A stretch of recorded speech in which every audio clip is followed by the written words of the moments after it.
Before Europe wrote history,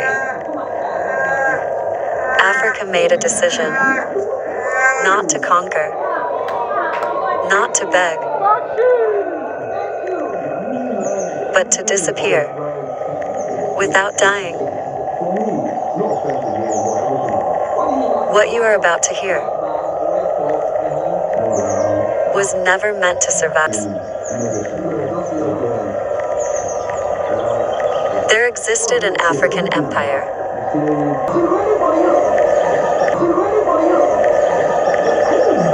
This empire believed one truth above all.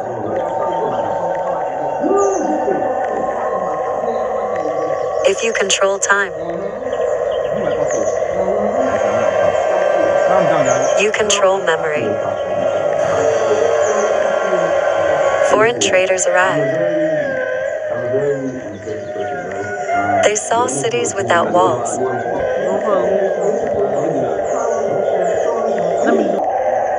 Because nothing here fit the story. They believed because nothing here fit the story. They believed about the world.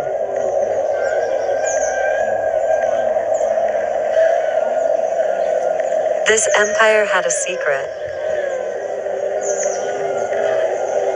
Knowledge can protect more than weapons. And when questions became dangerous, the elders gathered, not to fight, but to plan survival. They chose silence over slaughter. They chose scattering over extinction.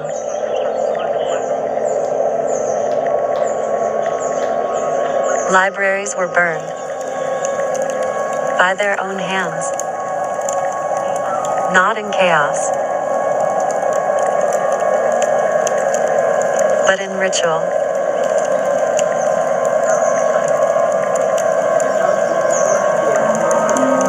Cities were emptied slowly. Names were changed. Stories were hidden in songs. And when the outsiders returned, they found ruins. They assumed collapse. They never imagined. This was strategy.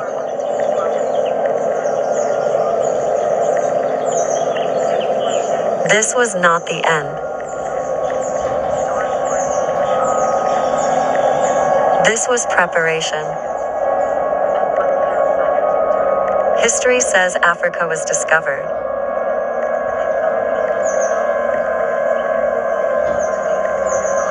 The truth is more uncomfortable. Africa chose. Who would never understand it?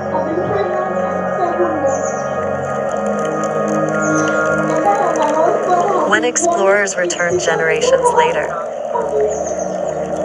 they found broken stone.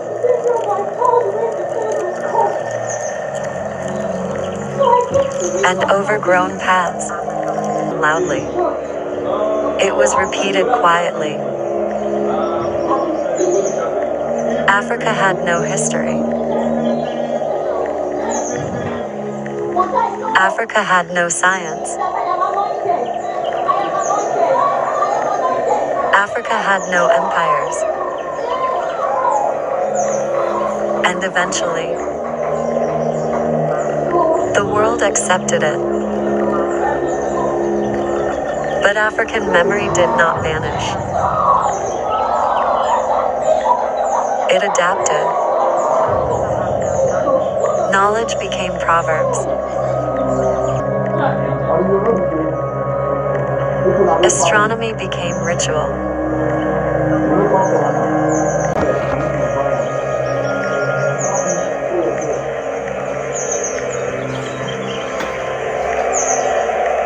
Stories carried warnings.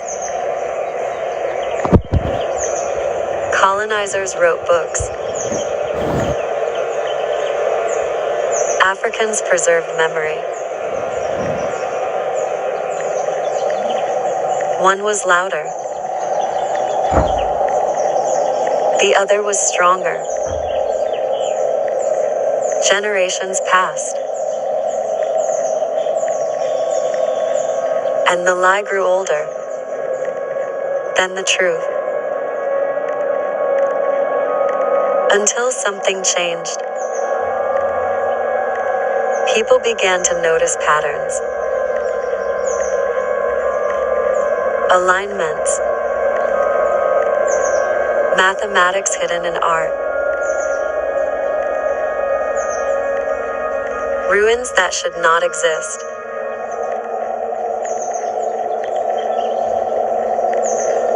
Where history said nothing lived. The lie began to crack.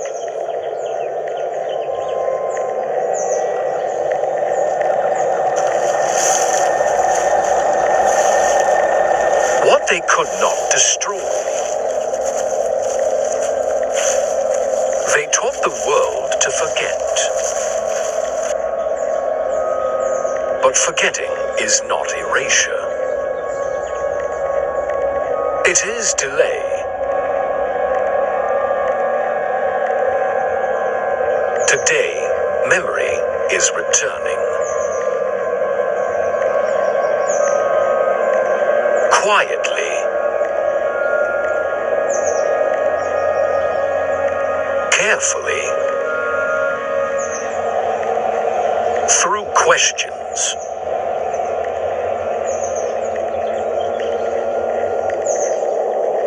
Why do African calendars align with stars?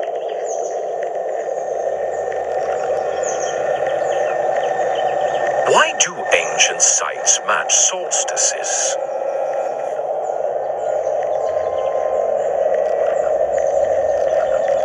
Why do stories repeat across regions?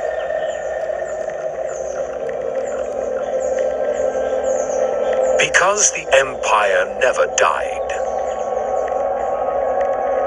It waited dot comma.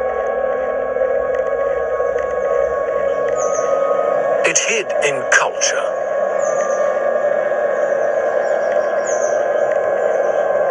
It slept in language.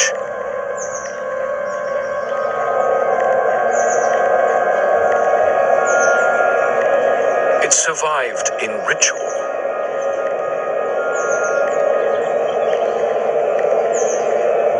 And now, remembrance has begun.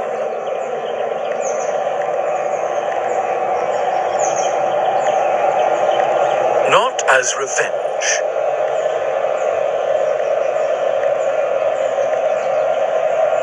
Not as anger. But as truth.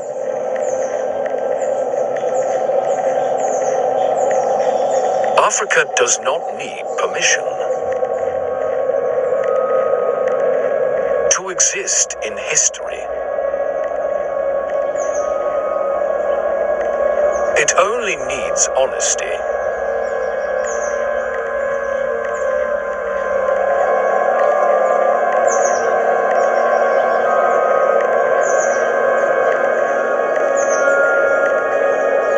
This story was never lost. It was protected.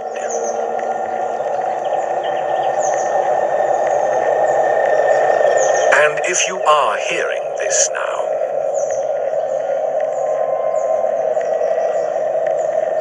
it means the silence is ending.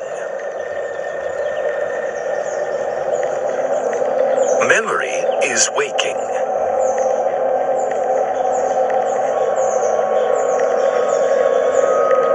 And history is no longer alone.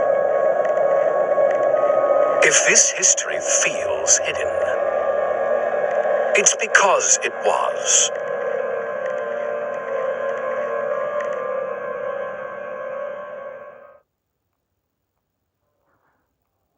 If this video disappears one day, remember, you heard it here first. Because this is not just African history. It is a story that was buried, rewritten, and almost erased forever. Tonight, you will hear the truth about an African power so feared. History itself tried to kill it. They told you Africa had no history. No queens. No advanced kingdoms.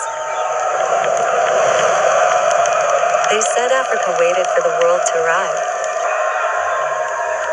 But that story was designed, not discovered. Because long before Europe learned how to rule itself, Africa had already mastered power, spirituality, warfare, and knowledge.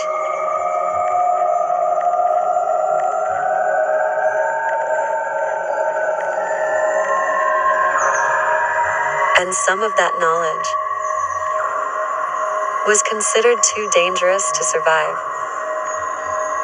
This is one of those stories. A story whispered in Benin forests, hidden in Dahomey traditions, and avoided by colonial historians. They called her many names, the Serpent Queen. Before Dahomey became a feared kingdom, the land was wild alive. But the one that survived. Forests breathed. Rivers curved like living beings.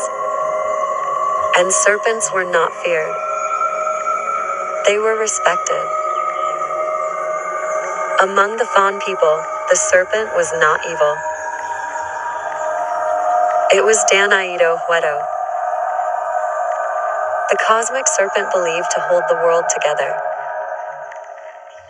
The elders said, if Dan ever releases the earth, everything ends. This belief shaped Dahomey power.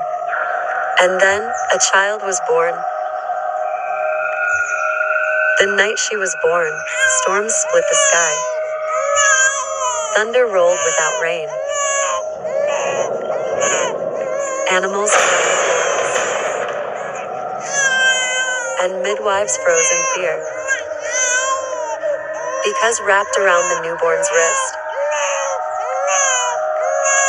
was a living serpent.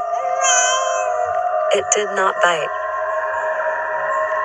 It did not flee. It simply watched.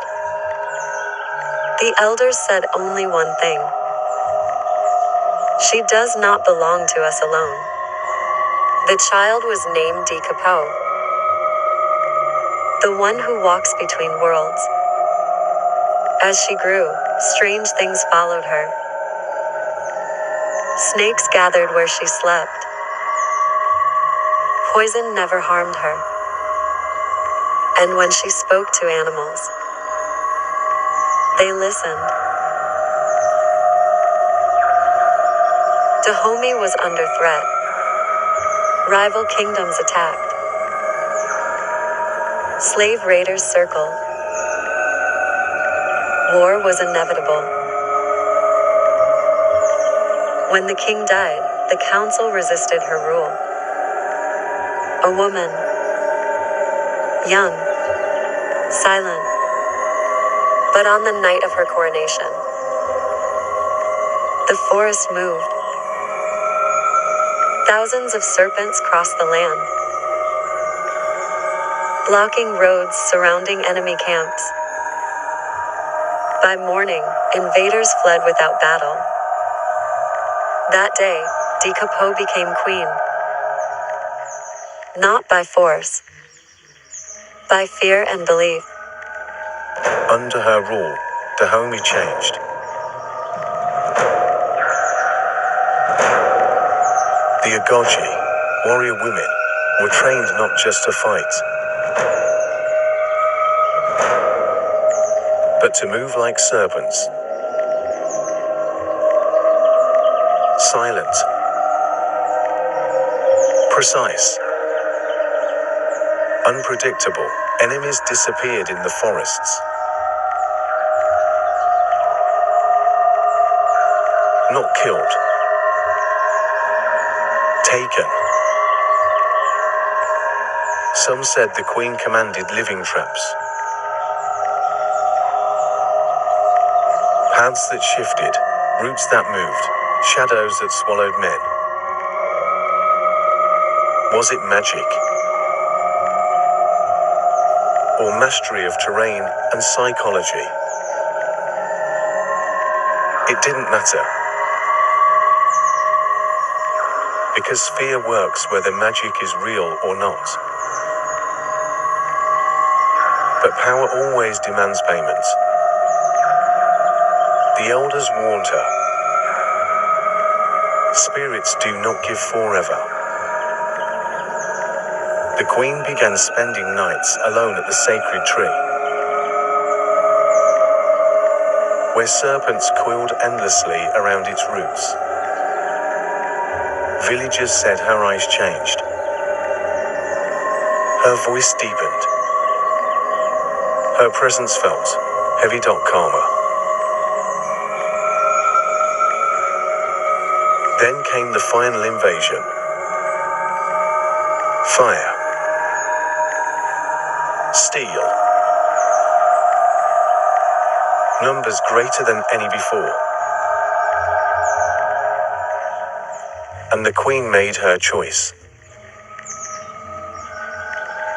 On a moonless night, she vanished. So did the palace. So did the invaders. By morning, a new river flowed through the land, twisting like a serpent's body. No bodies were ever found. No records written. Colonial historians later called it a myth. But elders still whisper. She did not die. She became. Because stories like this remind the world of something dangerous. That Africa did not lack power. Africa mastered it. That African women ruled with authority. African spirituality shaped empires. And African knowledge terrified outsiders. That truth threatened the narrative. So it was buried. Until now.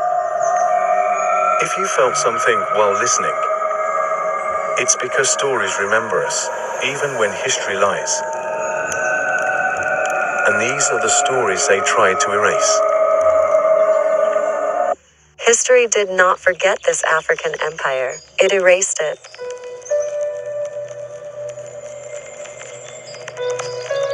Not because it never existed, but because its existence destroyed the lie the world needed Africa to be. Before borders, before colonization, before Africa was reduced to footnotes and stereotypes, there was power here. Organized power. Spiritual power. A system so complete that history itself chose silence.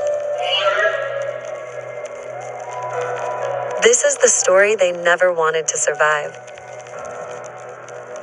History did not forget this African empire. It erased it. Not because it never existed,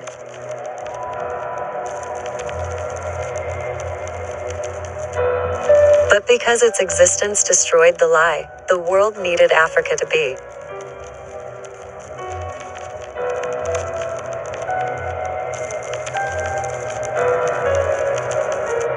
Before borders,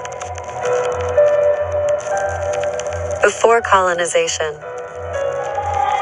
before Africa was reduced to footnotes and stereotypes, there was power here. Organized power.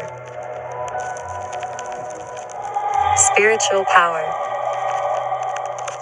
A system so complete that history itself chose silence.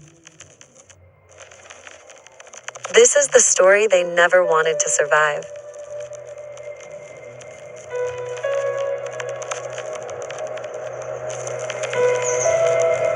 Long before maps pretended Africa was empty land waiting to be discovered, the continent already knew itself. Rivers were not obstacles, they were highways. Forests were not wild, they were guarded. Land was not owned, it was protected. At the center of this world existed an empire with no official name recorded in modern books. Not because it lacked identity, but because its identity was never meant to be written down.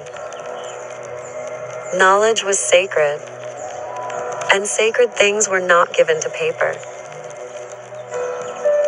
This empire had laws but no prisons. It had leaders but no tyrants. It had wealth but no hunger.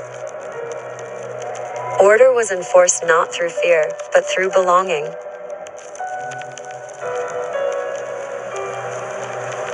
From childhood, every person knew their role, their responsibility, their connection to the whole. Disobedience was rare, because shame was stronger than punishment. This was governance without violence. And that terrified outsiders. Their settlements were not random. Homes, roads, meeting grounds, all aligned with celestial movements. Solstices, star paths, Lunar cycles. The sky was not decoration. It was instruction. Elders taught that what happens above must be balanced below.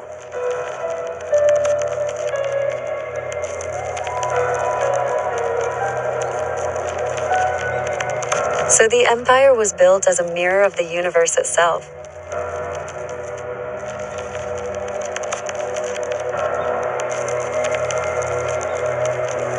This knowledge did not come from guesswork.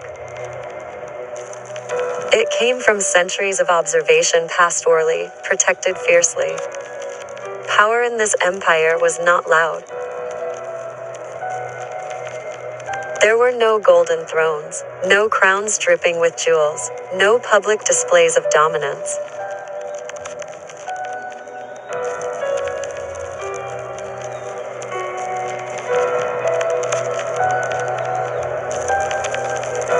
True authority belonged to councils of elders, priestesses,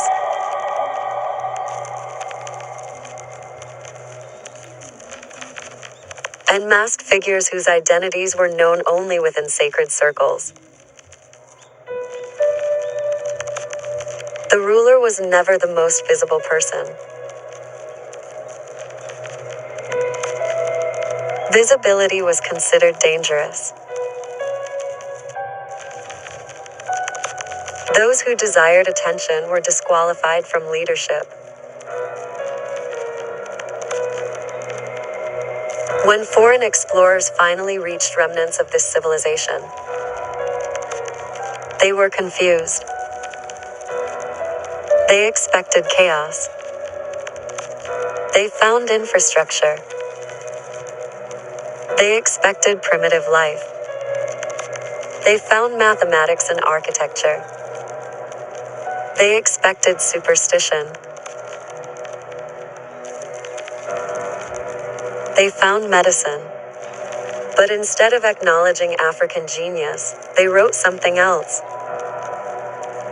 They wrote, unknown builders, lost people, prehistoric mystery, anything except African. Because admitting the truth would mean admitting this. Africa did not need saving. Africa did not need instruction. Africa did not need rulers. Africa already had them. And that truth was dangerous.